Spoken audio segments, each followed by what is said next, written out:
Hello friends, I welcome to any learning platform धैर्य सफलता की आधारशिला। और मैं आपका एजुकेटर एस.के. पांचाल आपको पढ़ा रहा हूँ अकाउंटेंसी। तो लास्ट क्लास में हमने अपना सिलेबस डिस्कस किया था, जिसमें हमने देखा था कि हमारे सिलेबस में क्या क्या आना है। तो आज की क्लास में हम अपना फर्स्ट चैप्टर स्टार्ट करते हैं, that is fundamental of partnership.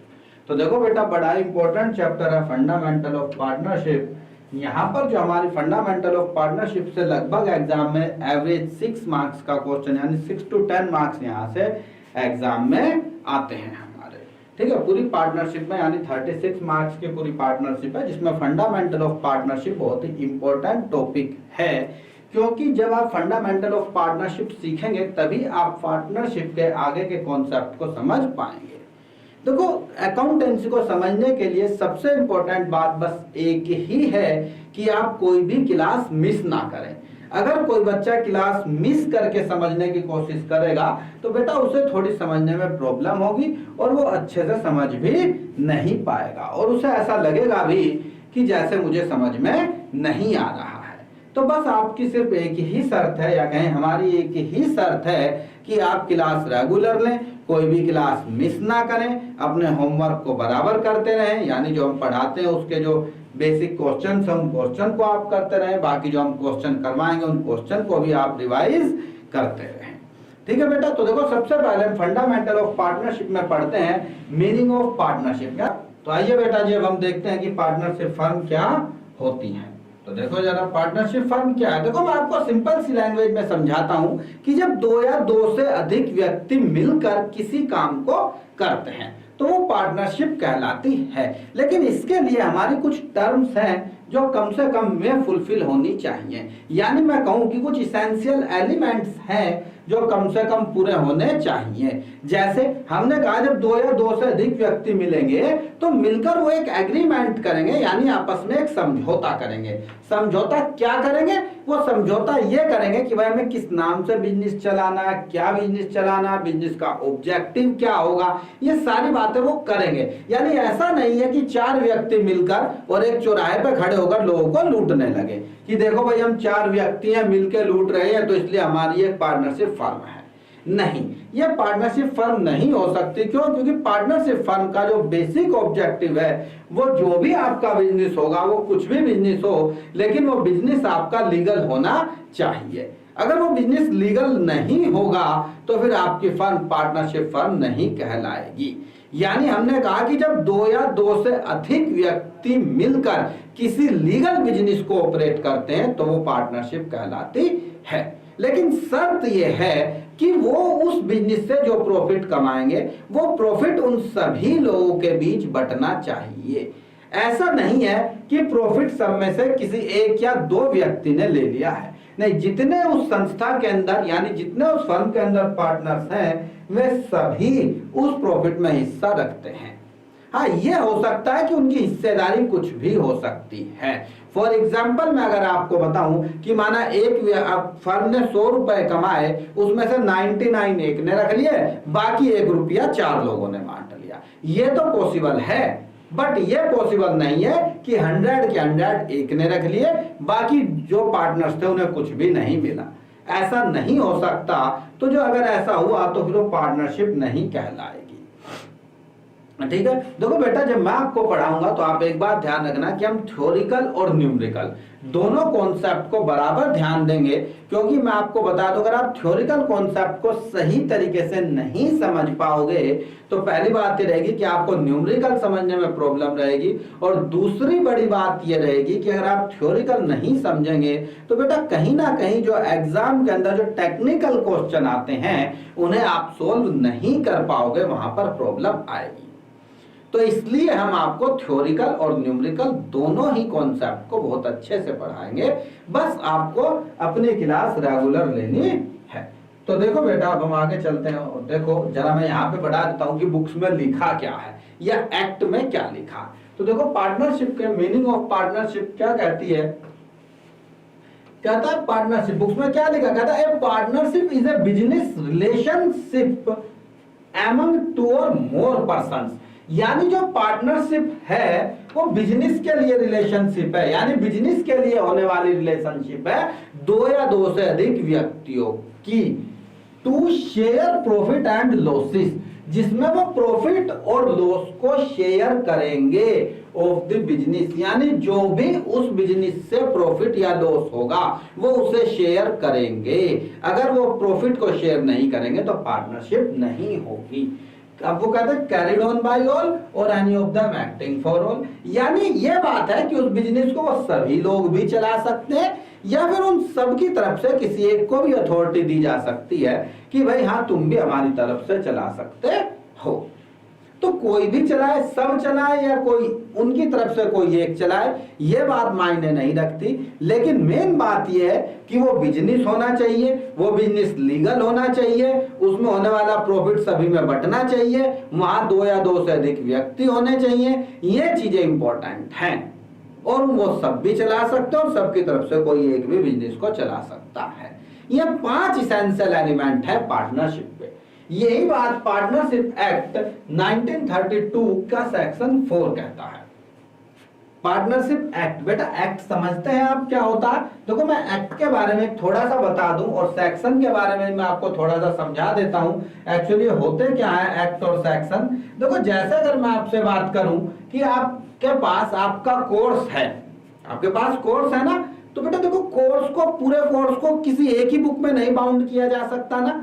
अगर माना पूरे कोर्स के लिए आपको एक इतनी मोटी सी बुक दे दी जाए, लो भाई इसी में मैथमेटिक्स भी है, इसी में इंग्लिश भी है, इसी में हिंदी भी है, इसी में अकाउंट्स भी है, इसी में इकोनॉमिक्स भी है, इसी में बिजनेस स्टडी भी है, तो आपकी इतनी मोटी बुक्स हो जाएगी और जब भी आप उसे कहीं लेकर जाएंगे तो आपको वही बुक्स लेकर जाना पड़ेगा, तो मुश्किल हो जाएगा। इसी तरीके से आप ये समझ सकते हैं कि जो लेजिस्लेटिव है, जो संविधान है, उसे भी हम ये कह सकते हैं कि छोटे छोटे टुकड़ों में बांट दिया गया है।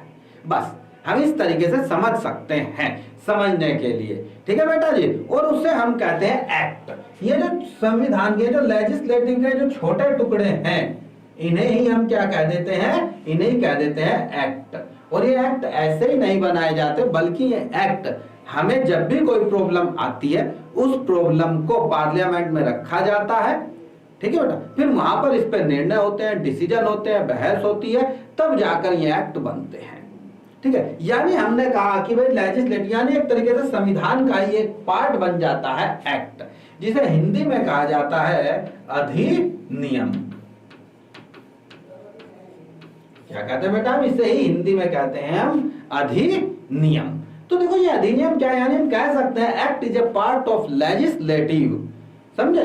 तो यानी जैसे हमारा कोर्स होता है, अब देखो कोर्स को बड़ा करने के लिए मुश्किल है ना पूरी एक किताब बनाना, तो क्या कर देते हैं? छोटी छोटी बुक्स बना देते हैं। अकाउंट्स की एक बुक्स हो गई, बिजनेस स्टडी की एक बुक्स हो गई, है ना, इकोनॉमिक्स की एक हो गई, इंग्लिश की एक हो गई, मैथमेटिक्स की एक हो गई। तो इस तरीके से आपका जो पूरा कोर्स है वो ऐसे छोटे छोटे सब्जेक्ट में डिवाइड हो जाता है। तो इसी तरीके से हम एक्ट को भी समझते हैं कि एक्ट भी एक्चुअली क्या है? लेजिस्लेटिव का ही एक छोटा पार्ट होता है। और इस एक्ट के अंदर जैसे आपकी बुक्स में चैप्टर होते हैं, इस एक्ट में भी चैप्टर होते हैं। और जैसे आपकी बुक में नंबर ऑफ क्वेश्चंस होते हैं या नंबर ऑफ पॉइंट्स होते हैं, वैसे ही यहाँ पर भी इस चैप्टर में भी नंबर ऑफ पॉइंट होते हैं, 1 2 3 4 5 6 7 8 इस तरीके से। फिर दूसरा चैप्टर होता है, माना चैप्टर फर्स्ट था तो चैप्टर सेकंड होगा, उस चैप्टर सेकंड में बस आपका और इसमें यह डिफरेंस होता है कि जो आपका चैप्टर होता है फर्स्ट से स्टार्ट होता है और यहाँ पर जो चैप्टर होता है फर्स्ट से नहीं, बल्कि यहाँ पर जैसे इस चैप्टर में फर्स्ट चैप्टर में 7 पॉइंट थे तो सेकंड चैप्टर में पॉइंट 8 से शुरू होता है, 9 10 8 9 10 11। इसी तरीके जब थर्ड चैप्टर आएगा तो वहां पर 12 से शुरू होगा। इसीलिए यहाँ पर इन चैप्टर्स को आप ध्यान नहीं देते हैं, बल्कि आप डायरेक्ट ध्यान देते हैं नंबर्स को, और इन नंबर्स को ही लॉ की लैंग्वेज में सेक्शन कहा जाता है।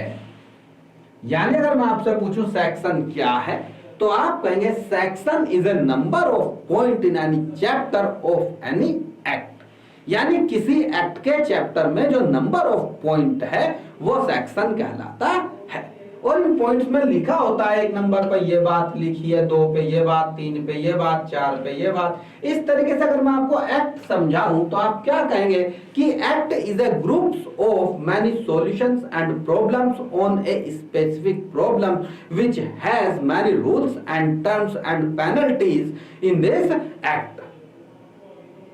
समझे बेटा जी? यानी हमने क्या पढ़ा, हमने कहा कि जो एक्ट है, जो अधिनियम है, वो किसी एक स्पेसिफिक प्रॉब्लम पर या किसी एक विशेष मुद्दे पर या किसी एक विशेष सब्जेक्ट पर लिखी जाने वाली सारी शर्तें, सारी परिभाषाएं, सारी पनिशमेंट, यानी अगर कोई रूल तोड़ता है तो उन रूल्स की पनिशमेंट, वो सब बातें इसके अंदर लिखी होती हैं। और ये सब बातें किसी एक नंबर पर तो लिखी होंगी। माना 2 नंबर पे लिखी है डेफिनेशन, 3 नंबर पे कुछ और लिखा, 4 नंबर पे राइट्स लिख दिए, 5 नंबर पे कुछ और लिख दिया, 6 नंबर पे, इस तरीके से 10 नंबर पे कुछ और लिखा। तो इसी तरीके से बेटा, और ये जो भी प्रॉब्लम होती है उस प्रॉब्लम का यहाँ पर नाम होता है पार्टनरशिप एक्ट। और जब भी ये पारित होते हैं, यानी जब भी ये बनते हैं, लागू नहीं होते, उस ईयर का नाम होता है यहाँ पर। यानी जैसे कि आप पढ़ रहे हैं, अब देखो, अब आपको समझ में आया होगा कि जैसे कि हम ये पढ़ रहे हैं कि पार्टनरशिप एक्ट 1932, क्या पढ़ रहे हैं? पढ़ रहे हैं पार्टनरशिप एक्ट 1932। दैट मीन्स हम ये नियम कानून पढ़ेंगे वो किसके ऊपर पढ़ेंगे? पार्टनरशिप के ऊपर। और ये किस ईयर में बना था? ये बना था 1932 में। और इसमें किसी चैप्टर के 4 नंबर पर लिखा है। कहां पर लिखा है? 4 नंबर पर लिखा है कि भाई हम पार्टनरशिप किसे कहते हैं। और क्या लिखा है यहाँ पर? देखो बेटा जरा, ये देखो यहाँ पर क्या लिखा हुआ है कि हम पार्टनरशिप किसे कहते हैं। ये देखो यहाँ पर लिखा है, यहाँ पर लिखा है partnership is the relation between persons. Persons मतलब एक से ज्यादा है। Who have, बेटा ध्यान से समझते हैं ना, देखो जिन जिन चीजों को मैं देख रहा हूं, partnership is the relation between persons who have agreed to share the profit of a business carried on by all or any of them acting for all। अगर इसे मैं एक वर्ड में कहूं, एक्टिंग फॉर ऑल, यहां से लेके यहां तक, ये इसको अगर मैं कहूं तो एक्चुअली इसे कहा जाता है म्यूचुअल एजेंसी। म्यूचुअल एजेंसी का मतलब होता है कि प्रत्येक व्यक्ति दूसरे व्यक्ति का एजेंट माना जाता है। यानी अगर कोई काम एक व्यक्ति ने किया है तो माना जाएगा भाई वो काम उन सब व्यक्ति ने किया है जिसकी तरफ से वो उसे संचालित कर रहे हैं। तो देखो पार्टनरशिप क्या कहता है, सेक्शन 4 में लिखा है, क्या लिखा? पार्टनरशिप इज द रिलेशनशिप, या कहूं रिलेशन, यानी पार्टनरशिप एक संबंध है 2 से अधिक व्यक्तियों का, या सॉरी 1 से अधिक व्यक्तियों का, who have agreed to share the profit, जो प्रॉफिट को बांटने के लिए तैयार हुए उस बिजनेस के, carried on by all, जो उन सबके द्वारा चलाया जाता है, या फिर और any them acting for all, या फिर उन सब की तरफ से किसी एक के द्वारा चलाया जाता है, यानी उन सब की तरफ से कोई एक भी चला सकता है। तो इसलिए बेटा पार्टनरशिप की डेफिनेशन ये आपको याद होनी चाहिए। देखो पूरी पार्टनरशिप में बस हम आपको यही बात वर्ड टू वर्ड रटने के लिए कहेंगे, क्योंकि जब कोई भी बात लॉ के थ्रू कही जाती है, सेक्शन के थ्रू कही जाती है, तो जैसी वहां पर लिखी है आपको वर्ड टू वर्ड वैसी ही पढ़नी होती है। ठीक है बेटा जी। तो देखो हमने सिंपल सी बात में पढ़ लिया कि भाई पार्टनरशिप क्या है। तो अगर आप देखेंगे तो पार्टनरशिप क्या है एक्चुअल में, वही है भाई 2 या 2 से अधिक व्यक्तियों का बिजनेस है जिसमें वे लीगल बिजनेस करते हैं, उससे होने वाले प्रॉफिट को सभी बांटते हैं और उसमें वो सब भी चला सकते हैं, सबकी तरफ से कोई एक भी चला सकता है। अब देखो यहाँ पर कितनी बातें लिखी, एक बात लिखी रिलेशन है, दूसरी बात लिखी पर्सन्स हैं यानी 1 से अधिक हैं, तीसरी बात लिखी प्रॉफिट बटेगा, चौथी बात लिखी बिजनेस करेंगे, और बेटा बिजनेस कैसा करेंगे? वो लीगल। यह बात ध्यान रखना, बिजनेस मतलब लीगल एक्टिविटी करेंगे। 4 और 5वीं बात क्या लिखी आपने? एक्टिंग फॉर ऑल यानी म्यूचुअल एजेंसी। तो बेटा देखो यही पार्टनरशिप के 5 इसेंशियल एलिमेंट भी हैं, या फिर हम कह सकते हैं यही पार्टनरशिप के फीचर्स भी हैं। अगर आपसे पूछा जाए एसेंशियल एलिमेंट ऑफ पार्टनरशिप, देखो आप नहीं देखते लिखा हुआ कहीं पर भी, माना मैं आपसे पूछता हूं क्वेश्चन बताओ क्या एसेंशियल एलिमेंट ऑफ पार्टनरशिप, तो यही तो एसेंशियल एलिमेंट होंगे पार्टनरशिप के, यानी वे तत्व जिनसे पार्टनरशिप बनती है, या फिर ऐसे तत्व जो पार्टनरशिप से दूर नहीं किए जा सकते हैं। यानी जब ये पांचों तत्व मिलेंगे तभी पार्टनरशिप बनेगी, अन्यथा पार्टनरशिप नहीं बन पाएगी। तो देखो बेटा नेक्स्ट देखते हैं हम फीचर्स ऑफ पार्टनरशिप। तो देखो क्या लिखा, कहता है एसेंशियल फीचर्स और कैरेक्टरिस्टिक ऑफ पार्टनरशिप, यानी पार्टनरशिप के फीचर्स क्या है या पार्टनरशिप की कैरेक्टरिस्टिक्स क्या है, ये देखो जरा। तो क्या कहा, देखो सबसे पहले कहा टू और मोर पर्सन, कहता पार्टनरशिप के अंदर कम से कम कितने व्यक्तियों का होना जरूरी है, कम से कम 2 व्यक्तियों का होना जरूरी है। और ज्यादा से ज्यादा कितने व्यक्ति हो सकते हैं बेटा, देखो ये अभी हम पढ़ेंगे, लेकिन वैसे नॉर्मली ज्यादा से ज्यादा 50 व्यक्ति एक पार्टनरशिप के अंदर हो सकते हैं। कितने पर्सन हो सकते हैं, हमने कहा 2 या 2 से अधिक, लेकिन अधिक कितने, समझे, तो अधिक में बेटा 50। कैसे, अभी देखते हैं कैसे 50 हो सकते हैं। जरा थोड़ा यहां भी पढ़ लेते हैं क्या लिखा, कहता है there must be at least 2 persons at from a partnership, कहता है यहां पर कम से कम 2 व्यक्तियों का होना जरूरी है। And all such person must be competent, देखो बेटा बड़ा इंपॉर्टेंट वर्ड लिखा, must be competent to contact, और वे व्यक्ति कॉन्टैक्ट करने के योग्य होने चाहिए। कॉम्पिटेंट मीन्स योग्य होने चाहिए, यानी जो साझेदारी में साझेदार बनेंगे वे ऐसे व्यक्ति होने चाहिए जो योग्य हो। और यहाँ पर योग्यता की क्या डेफिनेशन कही गई है, तो बेटा जरा देखो इंडियन कॉन्ट्रैक्ट एक्ट 1872 कॉम्पिटेंट की क्या डेफिनेशन देता है, कहता वो व्यक्ति कॉम्पिटेंट है जो ये नहीं है, क्या, जो ये नहीं, यानी इन्हें छोड़कर except the following are competent to contract, यानी इन्हें छोड़कर बाकी सभी कॉन्टैक्ट करने के कॉम्पिटेंट हैं, यानी इन्हें छोड़कर लोग पार्टनर बन सकते हैं। कौन, माइनर, एक माइनर व्यक्ति पार्टनर नहीं बन सकता है, यानी छोटा बच्चा, यानी जो 18 साल से कम है। पर्सन्स ऑफ अनसाउंड माइंड, यानी अनसाउंड माइंड, यानी जिस व्यक्ति का दिमाग सही नहीं है, यानी जो पागल है, ठीक है बेटा, ऐसा कोई व्यक्ति, यानी जो अपने दिमागी रूप से सही काम नहीं कर सकता है, जिसका दिमागी संतुलन बिगड़ा हुआ है, ऐसा कोई व्यक्ति पार्टनर नहीं बन सकता है। Next third point, person disqualified by यानी लो, या फिर कोई ऐसा व्यक्ति, बेटा ये दोनों तो सबको समझ में आ जाती हैं, ये तो सबको समझ में आता है, छोटा बच्चा नहीं बन पाएगा, अच्छा जी, यानी 3 लोग नहीं बन पाएंगे, मैं आपको नॉर्मली बताऊं, कौन, छोटा बच्चा नहीं बन पाएगा, कोई बेदिमाग व्यक्ति है वो नहीं बन पाएगा, और कौन नहीं बन पाएगा, पर्सन डिस्क्वालिफाइड बाय यानी लो। ये क्या है भाई, यानी अगर लो ने किसी व्यक्ति को ये कह दिया गया है कि भाई तुम कोई कांटेक्ट नहीं कर सकते हो, अब बेटा कोर्ट ने उसे क्यों कहा गया होगा, बेटा देखो कोर्ट की टर्म्स रही होंगी, कुछ ऐसी शर्त रही होंगी कि कोर्ट ने उस व्यक्ति को ऐसा क्यों कहा गया है। हो सकता है वो व्यक्ति ऐसा कोई टॉप लेवल का क्रिमिनल है, हो सकता है वो व्यक्ति हमेशा धोखा करता है, ठीक है, या फिर हो सकता है कोई अन्य रीजन है जिसमें कोर्ट ने यानी उस व्यक्ति को स्पेसिफिक कर दिया है कि भाई तुम कांटेक्ट नहीं कर सकते हो, तो ऐसा भी कोई व्यक्ति पार्टनर नहीं बन सकता है। यानी कोई भी आप 2-3 व्यक्ति जोड़ के पार्टनरशिप फर्म बना सकते हो, लेकिन उनमें से कोई भी व्यक्ति इन 3 के जैसा ना हो। अब बात आती है कि अच्छा भाई नंबर कितने होंगे, ज्यादा से ज्यादा कितने होंगे, मिनिमम तो आपने देख लिए 2 होंगे, तो मैक्सिमम नंबर ऑफ पार्टनर्स कितने हो सकते हैं, बेटा देखो कंपनी एक्ट 2013 सेक्शन 464 में कहा था, कहां पर, सेक्शन, देखो बेटा छोटी छोटी बातें आपको थोड़ी पता होनी चाहिए, बस इसी क्लास में हम थोड़ी याद करने की बात करेंगे, बाकी सब तो समझने की ही बातें हैं, ठीक है। और देखो बेटा अच्छे नंबर के लिए याद रखना और समझना दोनों ही चीजें जरूरी होती हैं।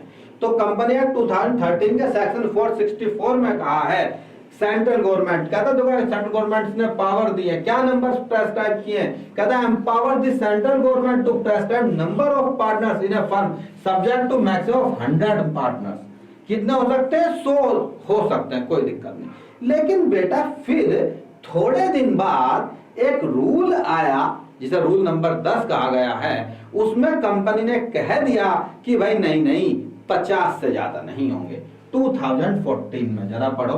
The central government has prescribed maximum number of partners in a firm to be 50। कितने हो सकते हैं बेटा?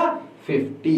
Wide rule 10 of the companies rules 2014, यानी 2014 में एक रूल आया कि भाई 50 से ज्यादा नहीं हो सकते हैं, और परिणाम स्वरूप यही निकला कि अंततः हम 50 से ज्यादा मेंबर एक साझेदारी संस्था में नहीं रख सकते हैं। तो क्या था इस प्रकार इन इफेक्ट, इस प्रकार इफेक्ट पड़ा था। In effect partnership firm can not have more than 50 members, यानी सिंपल सी बात आपको कही कि भाई कम से कम 2 और ज्यादा से ज्यादा 50 मेंबर ही एक साझेदारी संस्था में हो सकते हैं। अब एक बच्चा क्वेश्चन करता है कि सर अगर ज्यादा हो गए तो बेटा तो हो ही नहीं सकते। अगर हो गए तो हम नॉर्मली उसे इल्लीगल एसोसिएशन कह देंगे, यानी उसे पार्टनरशिप नहीं कहेंगे, क्या कहेंगे हम? इल्लीगल एसोसिएशन, यानी एक गैर कानूनी संस्था है, इल्लीगल एसोसिएशन है। तो बेटा फर्स्ट फीचर देखो हमने कहा कि भाई 2 से 2 कितने? 2 से ज्यादा व्यक्ति, यानी कम से कम 2 या उससे ज्यादा भी हो सकते हैं। थर्ड तो देखो फिर तो आसान पॉइंट है जो हमने पहले पढ़े, क्या कहा भाई? एग्रीमेंट होना चाहिए। बिल्कुल देखो जब सारे व्यक्ति होंगे, जब तक वो एग्रीमेंट नहीं करेंगे आपस में, यानी जब तक बात नहीं करेंगे, एक तरीके से समझौता नहीं करेंगे, जब तक तो कोई डील हो ही नहीं सकती ना। तो जब तक तो पार्टनरशिप हो ही नहीं सकती ना।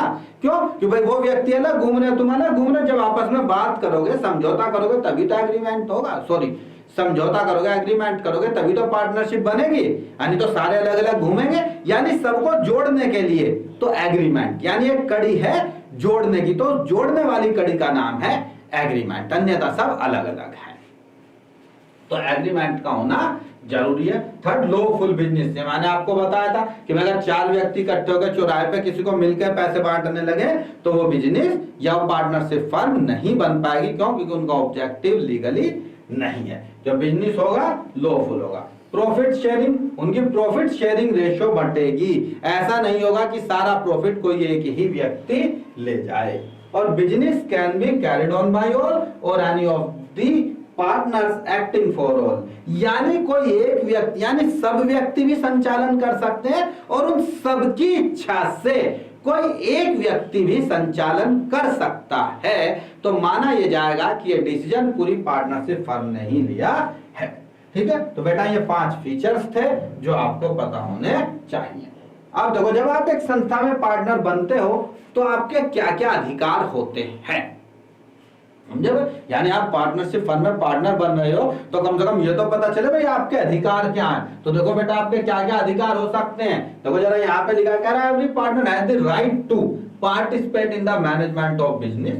भाई देखो जो बिजनेस के प्रबंधन में हर पार्टनर को पार्टिसिपेट करने का अधिकार है। यानी आप किसी पार्टनर को ये नहीं कह सकते अगर एक बार वो पार्टनर बन गया चल भाई चल तेरी नहीं सुनी जाएगी, नहीं बेटा सबकी सुनी जाएगी। उसे पूरा पूरा हक है कि वो संस्था के मैनेजमेंट में हिस्सा ले सके। Consulted about the affairs of the business, और जो बिजनेस के जो भी डिसीजन है या बिजनेस की जो भी बातें हैं वो उन सब में कंसल्ट कर सकता है। यानी उन सब पर वो सलाह मशवरा कर सकता है, अपनी सलाह दे सकता है, बाकी की सलाह सुन सकता है। यानी मैं सिंपल से कहूं एक मीटिंग में बैठ सकता है।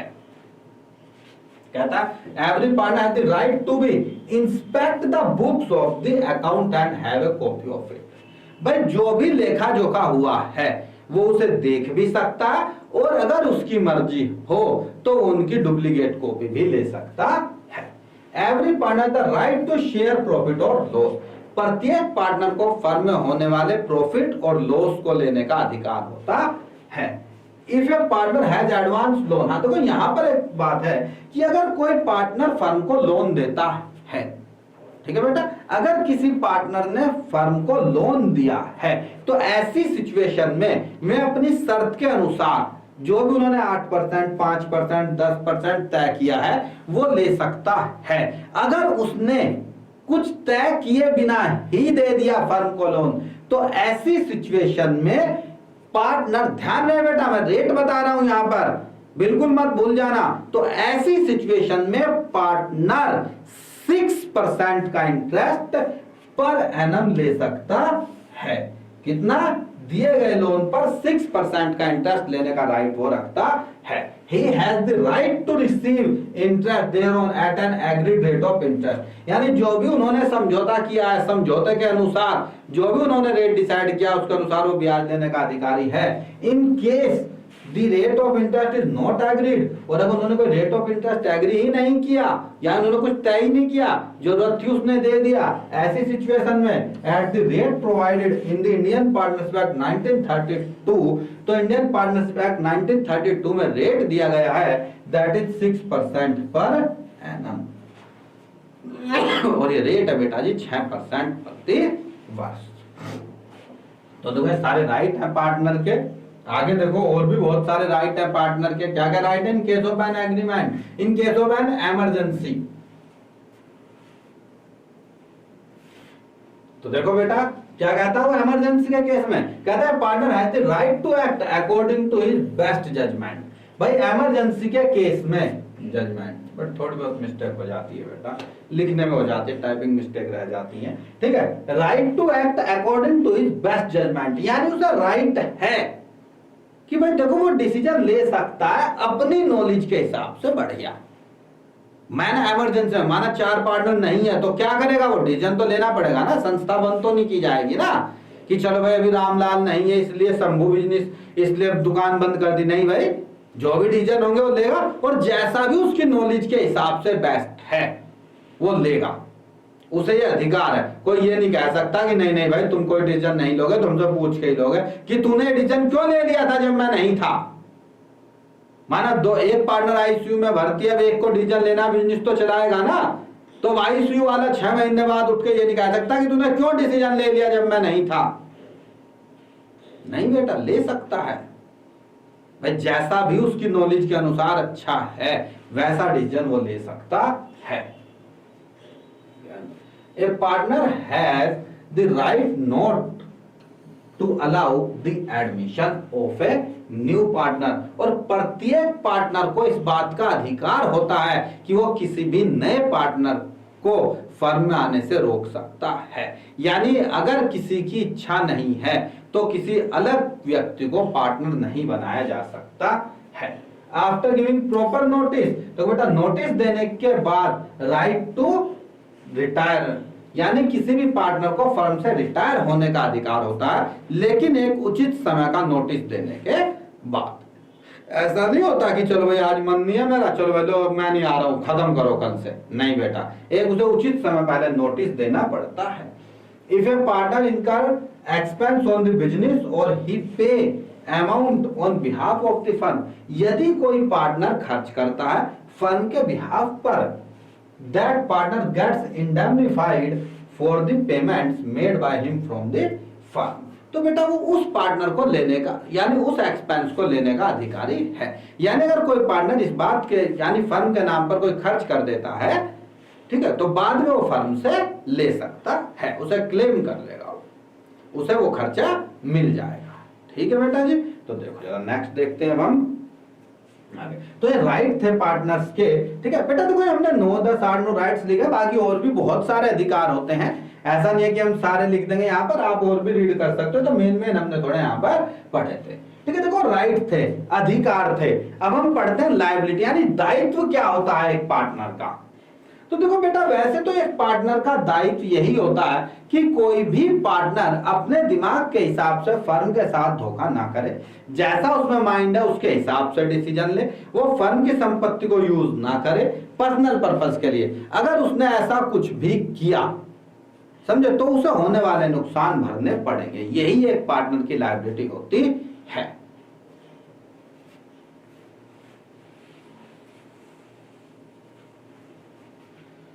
देखो बेटा लायबिलिटीज ऑफ पार्टनर क्या कहता subject to agreement among the partners. देखो जरा क्या कहता, एग्रीमेंट को ध्यान में रखते हुए, ये बात ध्यान में, यानी जो हमने एग्रीमेंट किया है, अभी एग्रीमेंट भी पढ़ेंगे हम, जिसे पार्टनरशिप डीड के नाम से पढ़ते हैं, अभी हम पढ़ेंगे। तो उस एग्रीमेंट को ध्यान में रखते हुए पार्टनर्स के कुछ लायबिलिटी है। क्या? If a partner carries on a business that is similar to that of the firm, यदि कोई पार्टनर ऐसा बिजनेस चलाता है जो फर्म का ही बिजनेस है in competition with the firm, और बिजनेस यानी अपनी फर्म के कंपटीशन में ही वो कोई ऐसा बिजनेस खोल लेता है जो फर्म का बिजनेस है, फर्म एंड अर्न प्रॉफिट, और उससे कुछ प्रॉफिट कमाता है, तो earn profit from such business shall be paid to the firm, तो ऐसा प्रॉफिट उसे फर्म को देना पड़ेगा। समझे? यानी अगर आप एक फर्म में पार्टनर हो और आप उसी के जैसा बिजनेस उसी के कंपटीशन में, समझे, वही बिजनेस उसी के कंपटीशन में चला लेते हैं सेपरेटली, तो माना जाएगा कि आप जो भी लाभ आपने सेपरेट होकर भी कमाया है वो सारा लाभ संस्था को देना पड़ेगा। ये दायित्व है पार्टनर का, यानी लायबिलिटी है वो उसे देनी ही पड़ेगी।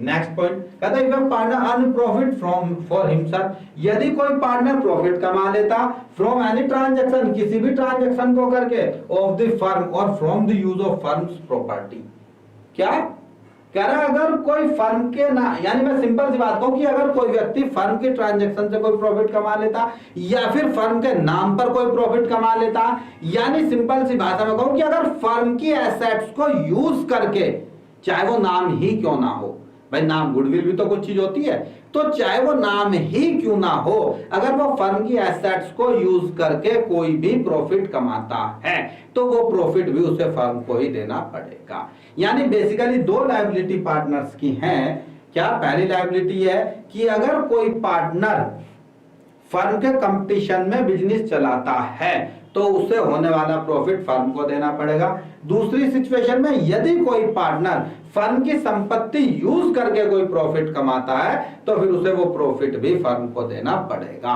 लेकिन बेटा एक बात ध्यान रखना, अगर इन दोनों सिचुएशन में कुछ लॉस हो जाता है तो फिर पार्टनरशिप फर्म बेयर नहीं करेगी, साफ इनकार कर देगी तुमने ऐसा क्यों किया। यानी मैं इसे आपको समझा दूं, माना मिस्टर एक्स है, जरा समझो, माना मिस्टर एक्स है, मिस्टर एक्स ने 1 लाख रुपए की एक मशीन या कोई भी, या फर्म के अकाउंट में 1 लाख रुपए पड़े थे, ठीक है, और ये 1 लाख रुपए लगा कर या कोई ट्रांजैक्शन कर गया, किसको उधार देकर उसने वहां से 10,000 रुपए अर्न कर लिए, समझे, तो अब उसे फर्म को 1,10,000 रुपए लौटाने पड़ेंगे, क्योंकि 1 लाख ये वाले और 10,000 ये वाले। लेकिन अगर उसे इसी सिचुएशन में माना 20,000 रुपए का नुकसान हो जाता और वो ये कहता कि देखो साहब मैंने प्रॉफिट दिया था, लॉस भी तो दूंगा, तो नहीं, यानी फर्म 1 लाख माइनस 20,000 80,000 रुपए नहीं लेगी, फर्म उससे पूरे 1 लाख रुपए लेगी। समझे बेटा? यानी ध्यान है, लॉस बियर करने की लायबिलिटी नहीं है, यानी तो बेनिफिट हो जाएगा ना, सिर्फ प्रॉफिट बियर करने की लायबिलिटी होती है। ठीक है बेटा जी, तो देखो हमने अब तक पढ़ा मीनिंग ऑफ पार्टनरशिप पढ़ा, फीचर्स ऑफ पार्टनरशिप पढ़ा, ठीक है, फिर हमने राइट्स ऑफ पार्टनर पढ़ा, हमने लायबिलिटी ऑफ पार्टनर पढ़ा, और बेटा अब हम देखते हैं सबसे इंपॉर्टेंट टॉपिक जो अक्सर आपके एग्जाम में पूछा जाता है, that is called partnership deed. तो देखो बेटा समझने के लिए तो बहुत आसान है कि पार्टनरशिप डीड है क्या। तो मैं सिंपल सी बात कहूं कि जो हमने समझौता किया आपस में वो समझौता ही पार्टनरशिप डीड है। यानी साझेदारी चलाने से पहले जो हमने आपस में बातचीत की है कि हाँ चलो भाई तुम ऐसे करना, ये करना, भाई हम संस्था का ये नाम रखेंगे, इस नाम से बिजनेस करेंगे, ऐसे काम करेंगे, जो प्रॉफिट होगा वो दोनों लोग इतना बांट लेंगे, तो ये जो सारी बातें हुई हैं ये बातें ही पार्टनरशिप डीड कहलाती हैं। क्योंकि जब तक ये बातें नहीं होंगी, जब तक आप आपस में नहीं जुड़ोगे, जब तक तो अलग अलग हो ना, पार्टनर्स बनना ही मुश्किल है, समझे। तो ये जो बातें हैं ये बातें ही पार्टनरशिप डीड कहलाती हैं। लेकिन एक शर्त रखना, बस यहाँ पर आपको एक थोड़ी सी ध्यान से बात समझ लेनी है कि देखो आप ये बातें ओरली भी कर सकते हो, लिख के भी रख सकते हो। अगर आप लिख कर रखते हो तब पार्टनरशिप डीड मानी जाएगी, अगर लिखकर सिर्फ ओरल को आप पार्टनरशिप डीड नहीं कह सकते हैं। क्यों? क्योंकि उसमें देखो उसमें झगड़े होने की ज्यादा संभावनाएं हैं। अक्सर आपने सुना होगा कि साझेदारी ज्यादा दिन नहीं चलती। क्यों नहीं चल पाती? वो इसीलिए नहीं चल पाती क्योंकि हम लोग ज्यादातर समझौते ओरल करते हैं। अगर लिखित में करेंगे तो पार्टनरशिप चलेगी। बहुत सारी फर्म है जो चल रही है। तो देखो बेटा जरा क्या कहता है partnership comes into existence by an oral और रिटन एग्रीमेंट। कह रहे देखो कोई भी पार्टनरशिप एग्जिस्टेंस में आ सकती है, चाहे आप रिटन एग्रीमेंट कर लो या ओरल कर लो। ओरल मतलब मौखिक कर लो, लिखित कर लो। It is better to have written agreement to avoid any dispute. लेकिन बेटा यहाँ पे बात ध्यान रखो, जो रिटन एग्रीमेंट है बहुत ही ज्यादा बेटर है डिस्प्यूट को सुलझाने में। समझे ना क्यों? क्योंकि पता नहीं चले आपने कहा 2 नो, दूसरा कहते मुझे 9-2 सुना था, प्रॉब्लम हो जाएगी। आपने 8 कहा, दूसरा कहने मुझे 1 सुना था, समझे ना? 8 EIGHT 8 और उसने कहा नहीं मुझे 1 सुना था, तो प्रॉब्लम हो सकती है ना। लेकिन अगर लिखित में होगा तो लिखित में तो नहीं आप कह सकते ना नहीं भाई मैं तो 1 ऐसे लिखता हूं, या कह सकते हैं कि जी मैं तो 1 ऐसे ही लिखता हूं, नहीं हो सकता ना। तो इसलिए रिटर्न ज्यादा बेस्ट होते हैं। कहता है this return document known as partnership details the terms and condition of partnership. कह रहा है जो रिटर्न एग्रीमेंट है ये ही, जिसके अंदर कौन सा रिटर्न एग्रीमेंट है, जिसके अंदर वो रिटर्न डॉक्यूमेंट जिसके अंदर लिखी हुई है सारी टर्म्स एंड कंडीशन पार्टनरशिप की, ऐसा कोई एग्रीमेंट, ऐसा कोई डॉक्यूमेंट ही पार्टनरशिप डीड कहलाता है। However, देखो सिंपली हमने कहा however we can say that partnership is a written document among the partners। हमने कहा कि पार्टनर है इस प्रकार, इसलिए कहा जा सकता है कि जो पार्टनर्स के बीच लिखित एग्रीमेंट हुआ है वो लिखित एग्रीमेंट ही पार्टनरशिप डीड कहलाता है। It is a legal document signed by all the partners and has clauses on the following. कह रहा भाई देखो एक लीगल डॉक्यूमेंट होता है जिसपे सब पार्टनर्स के साइन होते हैं और इसमें ये बातें लिखी होती हैं। तो बेटा यहाँ पर मेन कुछ बातें लिखी है, बाकी आप बहुत सारी बातें लिख सकते हो, 100, 200, 300 जितनी आपको अच्छी लगे। यहाँ पर मेन 15-16 बातें लिखी हैं जो हम लिख सकते हो, बाकी आप कितनी भी लिख सकते हो, कोई बाउंडेशन नहीं है। बस वे सारी बातें आपको लिख सकते हो जिसपे आपको लगता है कि इन बातों को लेकर आगे डिस्प्यूट हो सकता है। आप प्रॉफिट शेयरिंग रेशियो लिख सकते हो, आप पार्टनर के रिटायर होने की टर्म्स लिख सकते हो, जाने की टर्म्स लिख सकते हो, फर्म का नाम क्या होगा लिख सकते हो, पार्टनर्स का नाम क्या होगा लिख सकते हो, किस पार्टनर ने कितनी पूंजी लगाई लिख सकते हो, कौन पार्टनर कितने पैसे निकाल सकता है लिख सकते हो। आप अगर कोई पार्टनर ज्यादा काम करता है तो सैलरी मिलेगी या नहीं मिलेगी लिख सकते हो। यानी सब बातें जो भी आपका मन कर रहा है सब लिख सकते हो जिससे आपको लग रहा है कि हाँ हम ये बात कर रहे हैं। ठीक है, तो देखो बेटा पार्टनरशिप डीड में बेसिकली क्या क्या लिखा होता है। कहता है डिस्क्रिप्शन ऑफ पार्टनर्स, यानी पार्टनर्स की डिटेल लिखी होती है। क्या भाई पार्टनर का नाम लिखा होगा, description and address of the partners. क्या नेम लिखोगे, एड्रेस लिखोगे, हैं पिता का नाम भी लिखोगे, यानी पूरी डिटेल में लिखोगे कि पार्टनर कौन है। Description of the firm, firm का नाम लिखोगे, फर्म का एड्रेस लिखोगे, रजिस्टर्ड ऑफिस लिखोगे, ऑब्जेक्टिव भी लिख सकते हो कि क्या क्या ऑब्जेक्टिव है हमारी संस्था के, बहुत कुछ जो आपका मन करे सब लिख सकते हो। प्रिंसिपल प्लेस ऑफ बिजनेस, देखो मेन ऑफिस कहां पर है ये भी हम लिखेंगे, यानी डिस्क्रिप्शन पूरी डिटेल लिखेंगे। क्या क्या कहा इन 3 पॉइंट में, क्या पार्टनर्स की डिटेल लिखेंगे, फर्म की डिटेल लिखेंगे, फर्म का प्लेस लिखेंगे बिजनेस का कि बिजनेस कहां पर होगा। नेक्स्ट अब देखो यहाँ पे छोटी छोटी बातें लिखेंगे। कैसे, कहता नेचर ऑफ बिजनेस, आपका बिजनेस किस प्रकार का, यानी क्या बिजनेस आप करेंगे ये लिखेंगे। कमिंसमेंट ऑफ पार्टनरशिप, पार्टनरशिप आपकी कब से स्टार्ट हो रही है ये भी लिखेंगे। ऐसा भी हो सकता है ना आपने डीड आज बना ली लेकिन आप काम 10 दिन बाद से शुरू करेंगे, तो कमिंसमेंट ऑफ कैपिटल कॉन्ट्रीब्यूशन, किसने कितना पैसा लगाया है। इंटरेस्ट ऑन कैपिटल, समझ बेटा इंटरेस्ट ऑन कैपिटल भी लिखेंगे, यानी फर्म में माने 2 पार्टनर है ए बी, इन पार्टनर ने फर्म में पूंजी लगाई है, इसने 1 लाख रुपए लगाए हैं, इसने 50,000 रुपए लगाए हैं, तो इन्हें कितना ब्याज ये लेंगे, यानी तय कर सकते हैं कि भाई जो भी पूंजी बिजनेस में लगाई है उस पूंजी पर हम 5% या 10% या 15% ब्याज हम लेंगे। ब्याज कैसे निकालते हैं ये लेंगे, माना 50,000 पे 10%, तो 50,000 गुना 10/100 लो है, यानी ये 5,000 रुपए लेगा और 10% के हिसाब से ये 10,000 रुपए लेगा। तो लिख सकते हैं कि इंटरेस्ट ऑन कैपिटल कितना लेंगे, इंटरेस्ट ऑन ड्रॉइंग कितना देंगे। ड्रॉइंग क्या होती है, देखो जरा यहाँ पे इन्होंने पैसा बिजनेस में लगाया है, लेकिन अगर ये पर्सनल यूज के लिए पैसे को विड्रॉ कर ले, माना ए ने निकाले 20,000 रुपए, इसने निकाले 10,000 रुपए, पर्सनल यूज के लिए तो पैसा निकाल सकते हैं ना।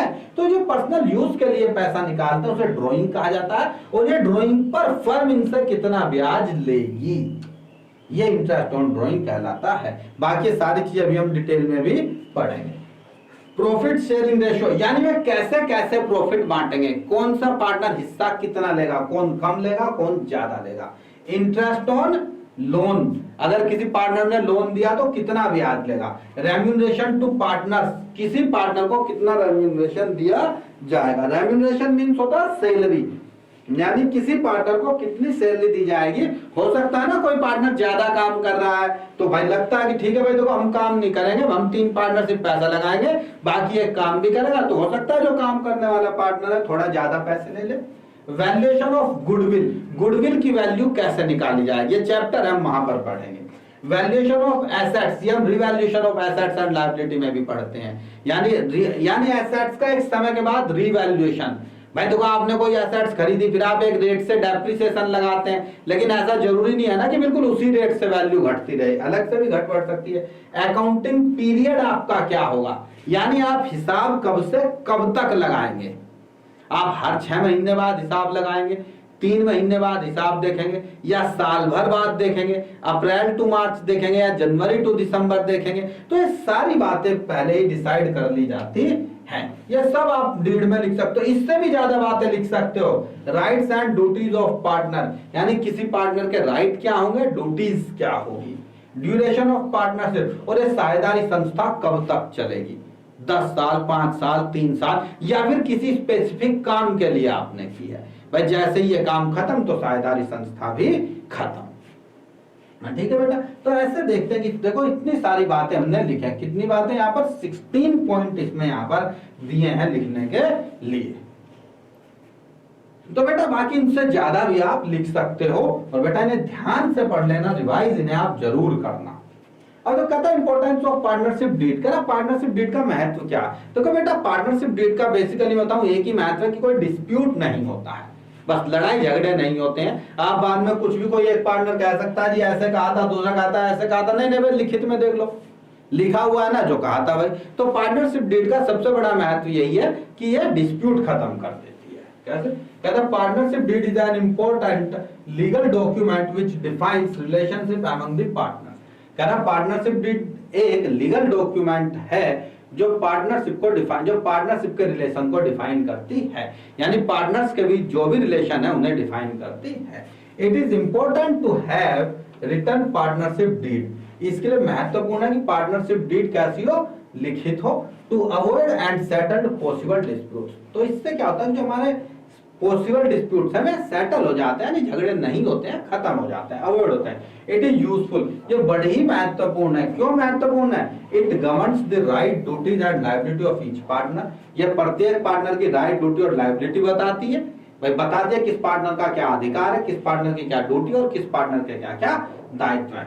डिस्प्यूट्स अराइजिंग इफ एनी, यदि कोई डिस्प्यूट अराइज हो भी जाता है among the partners are settled on the basis of partnership deed, तो वो अपनी पार्टनरशिप डीड के बेस पे अपने डिस्प्यूट सेटल कर देते हैं। It being a written contract, क्यों देखो आपका रिटर्न लिखा हुआ है ना, तो वहां पे रिटर्न लिखा हुआ है, वहां से देख के आप कोई भाई डिस्प्यूट यही तो होंगे, तुम्हें इतना प्रॉफिट मिलना था, नहीं मिलना था, मैं ज्यादा काम कर रहा हूँ, कम कर रहा हूँ, मैंने इतने दी, तो सब बातें आपने लिखी हुई है ना पहले, अब उनके आधार पे आप अपने डिस्प्यूट सेटल कर सकते हो।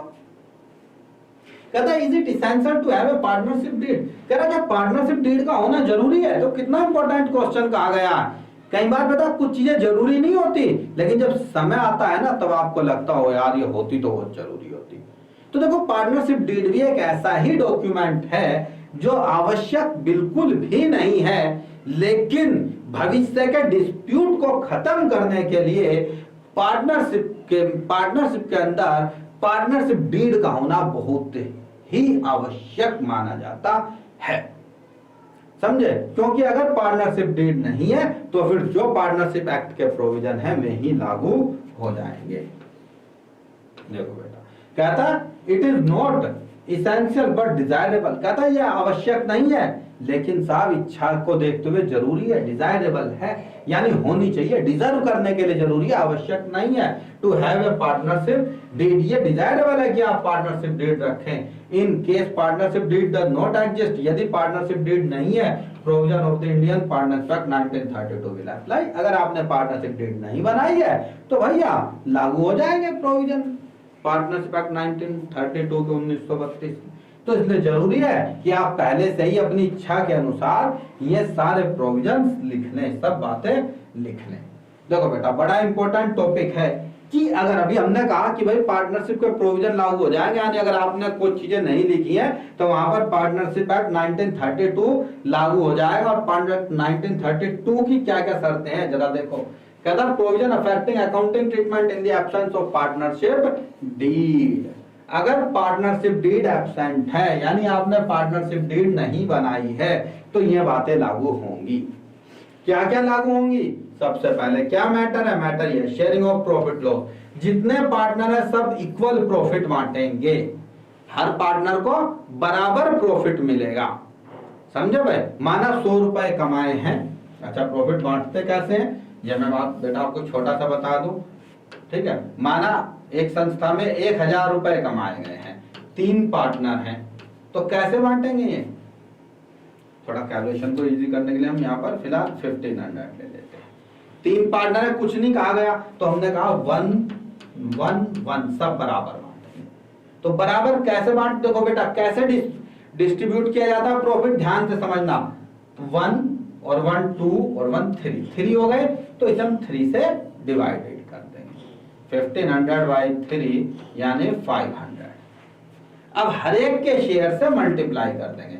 500 इंटू 1 500, 500 इंटू 1 500, 500 इंटू 1 500, यानी इसे भी 500, इसे भी 500, इसे भी 500 इक्वल दे देंगे। यहां पर तो इजी था। अच्छा अगर हमारी पार्टनरशिप डीड में ये लिखा होता, लो भाई इन्होंने प्रॉफिट कमा लिया A B C, कहते हैं 5:3:2, ये इनकी रेशियो है 5 3 2, तब आप कैसे बांटते?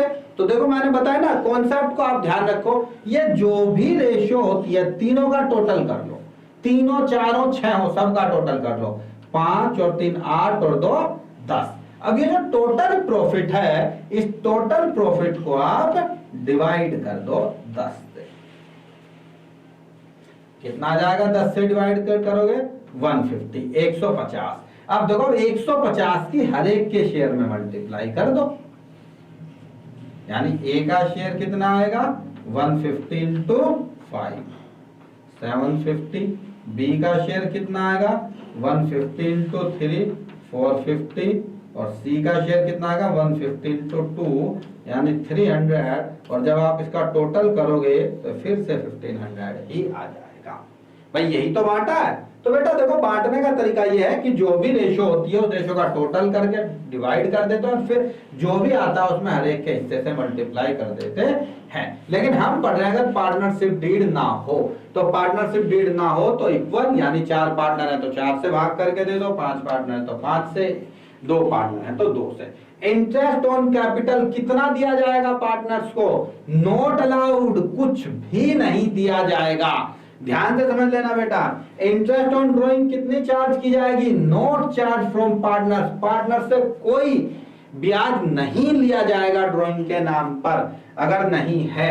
इंटरेस्ट ऑन एडवांस या पार्टनर्स के लोन, ध्यान है लोन पर नहीं, पार्टनर्स के लोन पर, तो बेटा पार्टनर्स के लोन पर 6% पर एनम, ठीक है। Remember that interest is paid whether the firm earn profit और इनकर्स लॉस, चाहे फर्म को प्रॉफिट हो या फर्म को लॉस हो, ये ब्याज दिया ही जाएगा। ये बात ध्यान रहे।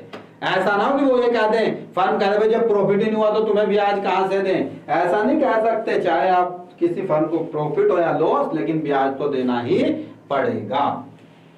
Next, remuneration to partner. Remuneration मतलब सैलरी, किसी पार्टनर को कोई सैलरी नहीं दी जाएगी, चाहे एक पार्टनर बिल्कुल नहीं आता और एक पार्टनर 24 आवर काम करता है, लेकिन किसी पार्टनर को कोई भी सैलरी नहीं दी जाएगी। ये बेटा आप ध्यान रखना जब तक आपने डीड में नहीं लिखा है। नेक्स्ट पॉइंट कहता है एडमिशन ऑफ पार्टनर।